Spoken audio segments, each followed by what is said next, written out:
This is Sports Drive.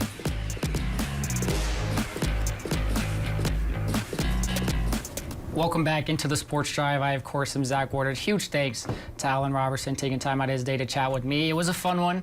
We got to talk about the how it always happens. We always get new things after you leave, and the Bain Athletic Complex is no exception to that. But like towards the end, we talked about the new NCAA 25 game coming out, and he said he got the best of sports director Preston Moore, who is joining me here now. Before we move on, I got to give you a chance to rebuttal. I understand. I'll give Gabe his credit as well. One of our photogs in the station beat me very badly. But like I said, I've been playing Road to Glory the whole time. I haven't been playing Dynasty. I don't play with the defenses. So I'll give you a chance to rebuttal. He said he got you by 20. You know, I don't remember the final score, so I can't confirm or deny. I mean, fully honest, I don't remember the final score. That sounds accurate. He got me pretty good. And let me be clear, like I know football pretty well. Obviously, lifelong fan. I like to think I know a little bit more than the average fan. I don't know more than the average West Texas A&M player. Exactly. Yeah, Alan it's an played at WT. He knows the game better than me. I didn't fully, well, and to be honest, I did kind of expect to beat him, but at the same time, that was because it was his first time playing. He hadn't even played the game, and he was on a different console. He's an Xbox guy. We were playing on my PlayStation. He still got me. So I don't really have a rebuttal other than we did have a bet going on one time. I think it's been briefly mentioned every now and then on this show when I've had him on last year on Alan's birthday. Alan, if you're still watching, on his birthday, no less. We had a bet for the Texas Bowl, which was being played by Texas A&M and Oklahoma State. He's a big A&M guy. We all know where my loyalty lies. Stillwater, Oklahoma, best place in the world.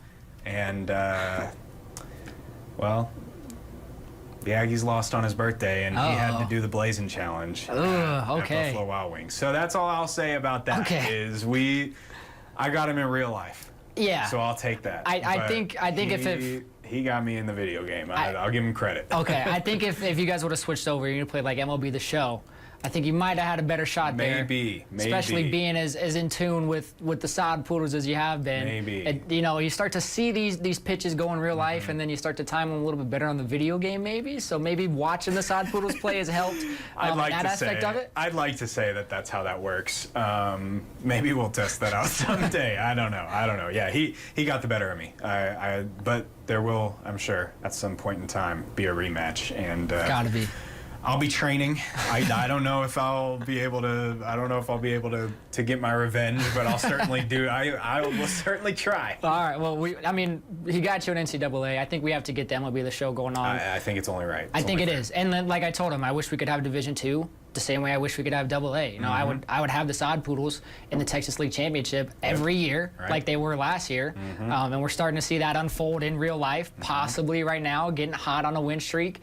And then you get the news that you lose one of the players that was benefiting, Andrew Pintar, of course, being part of the Davis and De Los Santos trade. And they call one up from Hillsborough. He'll be taking over for that spot. But how have you dealt with that, with especially being here and seeing guys like De Los Santos be stars, and you know they're not going to be here for long because eventually they're going to go up to AAA into the majors, and seeing like the progression of a team lose a player like that and then have to kind of rebuild in that sense and take over for what they were doing. Last year, and fans will remember this, last year we had a guy by the name of Ryan Bliss, and he was batting, I want to say, like over 300. He was batting over 400 for like a couple weeks to start the season. Multiple series, maybe like over a month, if not month and a half. He was on an unbelievable stretch. Got called up, obviously. It's a very similar situation. Trade deadline rolled around, and he got dealt. I believe Bliss was traded to the Mariners. We're seeing kind of the same thing happen with Davis and De Los Santos now. He was fantastic for the Sod Poodles early in the year, too fantastic.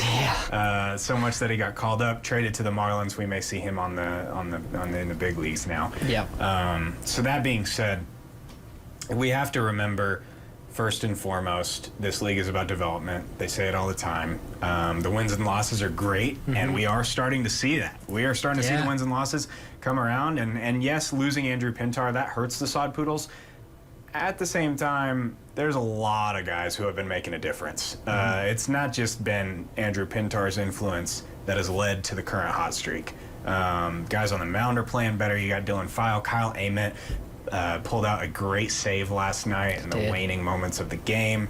You got guys like Ivan Melendez playing well. AJ Vukovic is heating up a little bit. He has been good this year. He is looking to be he's looking to take a step up and be great. We talked a little bit. He's one of the players that may be the most AAA ready on this team right now. I think Tim Tawa obviously has been great as well. Another home run yesterday. There's a lot of different guys who have been contributing to this success. Yumin Lin has turned it around since his return from injury. There's a lot of different factors that go into this, into a winning streak like this. You've got guys who are playing well. Christian Robinson's been fantastic for them. Andy Weber came back from injury on the hitting side. He's been great as well. You've got guys who are playing well. You've got guys who know what they're doing and who are contributing to this success outside of Andrew Pintar. So a trade like this, yes, it's a blow to the Sod Poodles. I don't think it's that big of one because you have a really well-rounded team. And when you have this kind of synergy where everybody's working and everybody's improving and everybody's moving forward in the dugout, in the clubhouse, in the bullpen, and that is what it seems to be. That's what has been said by Stephen Carey, Tony Enzor, everybody we've spoken to. Yep. I don't think it's going to really hinder their chances at making a comeback here and eventually, hopefully, clinching a spot in the playoffs. Yeah, I mean, well, they got a chance for 5 games straight. They're already on a 4 game, 6 out of their last 7. They're going to do it on Christmas in July tonight. We will both be out there live at Hodgetown for the 6 p.m. broadcast. Please be sure to check that out. They're giving away a car. Just let me know how I get my name entered into that, and I will be sure to do that as many times as I need to. I'll give it to the station, of course. I wouldn't keep it personally or anything like that, but whatever I got to do. But be sure to check that out. I'm super excited. I haven't been a part of Christmas in July yet, but I hear it's nothing but fantastic. So It'll be fun. Yeah. So be sure to check that out. And Preston, of course, thanks for joining me. Had great conversations. Get to training on NCAA. I'll get back in the lab. I sure will. All right, I sure will. You got to put on a good representation for News Channel 10. I do. All right. We'll be right back with more Sports Drive after the break.